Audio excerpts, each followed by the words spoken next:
Okay, I'm Dr. Martin Rutherford, certified functional medicine practitioner and chiropractor.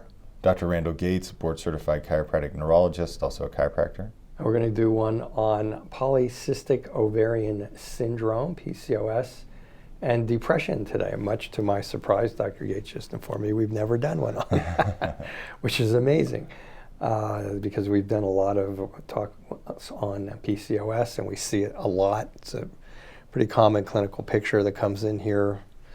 We see a lot of thyroid that seems to coordinate with a lot of Hashimoto's types problems. So, and I'm not exactly sure where Dr. Gates is going with this because we just talked about it. But this is a subject that I happen to know that we're extremely conversant with. And so I'll be anxious to hear if he comes up with anything new today that I'm not aware of.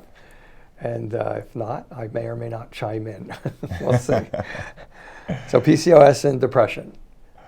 Well, it's menopause. That's what people come in a lot of times. Go, am I going into menopause? Yeah. And actually, some of the lead endocrinology researchers will say that most women in menopause are actually kind of in a state of PCOS because at that point their testosterone ratios are higher. Chemically, yeah. Yeah, chemically. So for those of you with PCOS, you know how what a burden this condition really can be, especially emotionally. And it not only affects, your menstrual cycles and whether they're happening every month or every 6 months, but also hair growth can be a big factor for PCOS patients, unwanted hair growth, as well as those cysts on your ovaries, which may, for all intents and purposes, explode at times, and that can be exquisitely painful as well. But PCOS is incredibly common. It's 1 out of 5 females, in essence. When diagnosed via the Rotterdam criteria was established to say that if you have 2 out of the 3 that I just mentioned, if you have hair growth, cysts on your ovaries, or abnormal menstrual cycle lengths, 2 out of those 3, you have PCOS. So you actually don't have to be confirmed with cysts on your ovaries to have PCOS. Now there are other people out there wanting to establish a new criteria based on a blood test because everything in mainstream healthcare is all about blood tests and MRI findings so that we don't have to think. So it's very black and white and very simple. The problem is that it seems like diagnosing individuals that way is missing a lot of people, and so that's where it's called a blood test, and the blood test is called anti-Mullerian hormone, AMH. And so by that criteria, 6% of females have PCOS. Now, what do you see in the consult with PCOS patients? What do they say to you when they come in? Well, a lot don't realize that they have it. Some don't realize that they have it. Maybe I shouldn't say a lot, but some don't realize that they have it, and others come in and they have, they're on some sort of hormone therapy. They're depressed. They have abnormal cycles. And, they're frustrated. Nobody's really addressing the problem, and I hear that a lot. It feels like I try to do all this stuff, and I'm not sure. No, those are fantastic points. Because I read a research article recently about they're investigating OBGYNs because so many PCOS patients were upset that they felt like they weren't heard. Right. And they weren't listened to, and that they were kind of pushed to the side, so to speak. And so they went in and they interviewed OBGYNs and how they diagnosed PCOS. Upwards of 30% didn't know what criteria they were using. They didn't even know about the Rotterdam criteria that we just brought up. I'm not trying to say that like egotistically, like we know about it, they don't. But they're OBGYNs. That's their business. They should know that. Right, exactly. And lots of times they get focused on the bigger issues. So uterine cancer, they get focused on delivering babies, those sorts of things. The more life-threatening stuff is where their mind goes. But for the PCOS patient, you're overweight, you should change your diet. That's what they're thinking, and you wouldn't have these issues. And so approximately one third also diagnose PCOS patients based on just cysts on the ovaries. And so it really illuminates. Yeah, that I hear. Yeah. That I hear. People are surprised when I go, it sounds like you got polycystic ovarian syndrome, and they say, I don't have any cysts. And I didn't know where you were going with that, but yeah, a lot of them are obese and have been told to exercise more and eat less. And yeah, very frustrated group. Very frustrated group of individuals when they come in. And frankly, most of the time, occasionally people come in here with PCOS as their lead, but most of the time they're coming in here with overweight. Right. Most of the time they're coming in here with depression. Most of the time they're coming in here with all of the other things, and maybe there's some hair there I'll see during the consult. And then that's when we'll get into the conversation on polycystic, or sometimes they have been diagnosed with it, but they haven't been told that it's what's causing all of their other problems. That's what I see. That's kind of how the patient comes in. It's so the fact that several of them have PCOS and they're fighting hirsutism, and they're fighting depression, and they're fighting their weight, and they're fighting fatigue, but there's never been any connection is pretty common. And then when I start to mention it to them, then they'll be like, oh, that's connected, that type of a thing. So yeah, that goes to everything you're saying. Yeah, it all makes sense. And relative to the depression aspect that Dr. Rutherford's talking about and what we're talking about today, the researchers have dug in and tried to say, okay, why are all of you depressed, or why is depression at such a high incidence level? And they thought it was because you're battling the weight issues, you're battling the hair growth issues, and they actually found out that's not the case. They're finding that it's more biochemical. It's due to probably changes in your hormones. It's due to changes in your immune system. Not surprisingly. We just want to put that out there, because a lot of people don't think of depression that way. They always think, what's wrong with me? What's wrong with my thought process? And really, there's nothing wrong with your thought process. It's all wrong with your biochemistry, which then affects your thought processes. Yeah, a lot of the ladies are surprised when I say, do you know why you have hair in places that you don't want to have it? And they have no idea. Right. And then I let them know that their testosterone-estrogen ratio is off, or maybe their testosterone is high. Most of the time I go, yeah, my testosterone's high.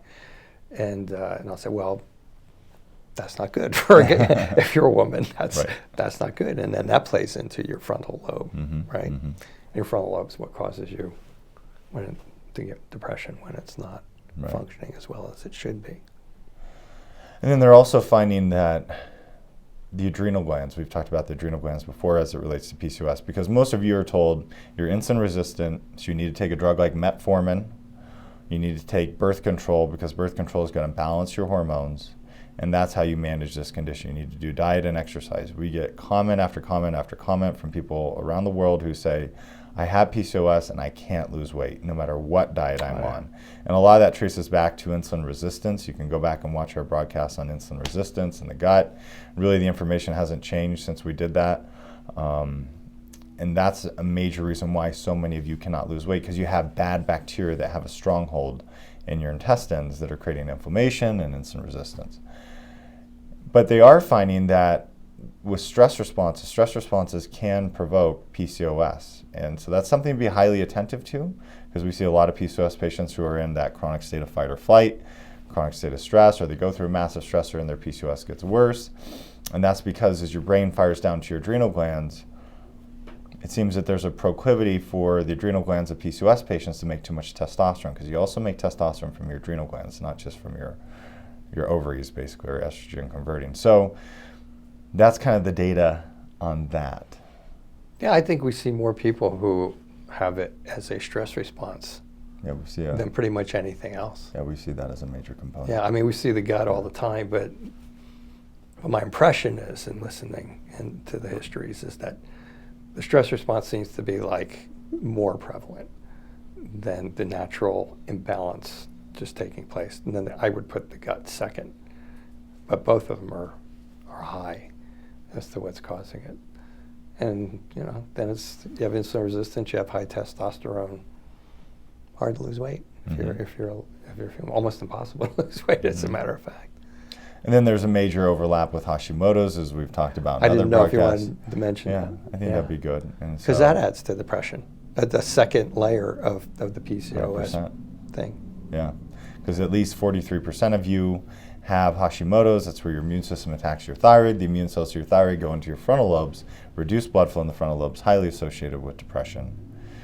And when you overlap those two, now you're talking about the two most common causes of infertility and inability to carry a fetus full term. Yeah, so it's like a double whammy. But we've said that from the beginning. For those of you who've watched us, there's nothing that walks into our office. I had a great case yesterday. The lady that was the new patient yesterday. And Oh, she yeah. was Yeah. she was cute in a sense that she was like, she had like 15 different or 20 different symptoms that she had listed. And she got it. It was like, she said, it's all connected. And that's the shining moment in our office when the patient realizes that now we've taken a giant step forward. And it's always multiple vicious cycles. So yeah, so it's gut. I mean, you can get insulin resistance from just eating like crap too, but it's mostly people who come here have already checked all that out. They've already done their exercise. They've already fixed their diet. They're already on the paleo diet. They're already on the autoimmune paleo diet. They're on some diet. Today it's the ketogenic diet, or whatever it is. We'll know. Just ask us because we start seeing it. And yeah, and usually that's out of the way. So usually, I mean, to me, it's like stress seems to be number one. Gut and stress run like neck and neck, and then Hashimoto's is next. And then, if you really want to get technical, get into Hashimoto's and all of the connections there that can contribute. So it's like PCOS is like this, the first domino that goes, or maybe the second domino that goes in a line of dominoes that all create abnormal frontal lobe chemistry, and then you're depressed. And sometimes counseling helps. The patients who come in here, counseling, it helps, but it never helps enough, or they wouldn't be in here. Not putting down counseling at all. Go. Go. You know, if you're feeling down, you need somebody to talk to, go. It's good. It's good stuff. But this is a different animal, multiple vicious cycles. Yeah, PCOS and thyroid are kind of the canaries in the coal mine. And yet, you know, your illumination of, yeah, they come in like, nobody's listening to me. Nobody's giving me any solutions until I get assist. And you know, we were talking about another case earlier this morning, the one where it's called a paraneoplastic syndrome, and this individual was kind of confused as to how it could be timely relative to her when her symptoms started. But as Dr. Gates reminded me this morning, it takes a long time for a cancer process to come involved. And a paraneoplastic syndrome is where the immune system that's fighting the cancer can kind of, for lack of a better term, break off and start attacking other things. And that takes time. And it's the same way with all of these things. It goes to your point of waiting for the test to be, waiting for the cyst to come around, or waiting for the test to be positive. By that time, if it's insulin resistance, how long does it take? I've seen estimates of 10 to 20 years of insulin resistance developing, and then the ovary going, and then there's this going. And now, by that time, the person's been sick for 5, 10, 15, 20 years, and nobody's doing anything about it because the test is normal, because they need to do that. So I think that's an important part of understanding the whole concept of the polycystic ovarian syndrome and the stress, to just to illuminate what Dr. Gates was alluding to before. Yeah. Yeah. I think that pretty well covers It's it. important. It's a big deal. That's the other thing. I know I'm rambling. But That's good. But here it is. That's the other thing. It's a big deal. I mean, you asked me about when the consult, I want your experience on that side. And people come in, and a lot of times they don't even realize it. If you really want, they don't realize it. They've been going through this, and then they'll come in, they'll be depressed, and they'll have weight, and their hair will be thinning, and they can't lose the weight, and their bowels are off, and just on and on and on and on and on. And I'll look in there, and they'll be diagnosed with polycystic ovarian. So it's, so you've been diagnosed with PCOS, yeah. Meaning usually they have the cysts, right? And I'll say, okay, well that's the cause of and they'll go like, it is? It's like, yeah, this is like your problem. So it's kind of interesting. Yeah. It really is interesting because so many individuals have trouble losing weight. Because it's a big deal. Yeah, it's a huge deal. And when you can't lose weight, your hormones lots of times are imbalanced, so to speak, whether you're a guy or you're a girl. Basically, if you're a guy, you have a tendency to be estrogen dominant. As a girl, you have a tendency to be testosterone dominant when you're insulin resistant. And all of these factors play in to make it really difficult for your body to start losing the pounds. And lots of times people have to do pretty drastic measures for an individual who can't lose weight. For example, if they've been on the paleo diet or something like that, or Atkins or keto, and you're not losing the weight you want to, there's way more complicated mechanisms in here. Yeah, so a lot of times, so most of the time, frankly, when somebody comes in here with depression, they don't even come in here for depression. Like almost always, but everybody comes in here with depression just about. And not to laugh, but I'm just saying, it's like if they have fibromyalgia, they have depression, the bottom line is it's usually what's going on elsewhere. It's usually the chemistry that's affecting your brain. And this is a perfect example of that. And it's also an example of how these problems are all multiple vicious cycles. And you have to be able to understand the whole framework around them and figure out where to start. In this particular case, maybe you start with the insulin resistance or the gut bacteria, or maybe you start with dampening the stress response, depending on that person and how they present to Dr. Gates when he's doing his treatment. So. And all this comes from the psychiatric literature, because in psychiatry they know that antidepressants work for people, but lots of times the antidepressants don't work for everybody. And if they don't work, frequently they have to try many different antidepressants, so it's called treatment-resistant depression. So they started delving into all the other mechanisms in the body that are screwing up the brain, from the gut bacteria to the obesity and the inflammatory chemicals and the hormone changes and B vitamins, all these different things.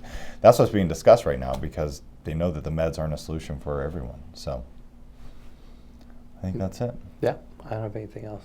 Okay. So we appreciate you watching. For any other questions, go to powerhealthtalk.com, and we'll be back next week.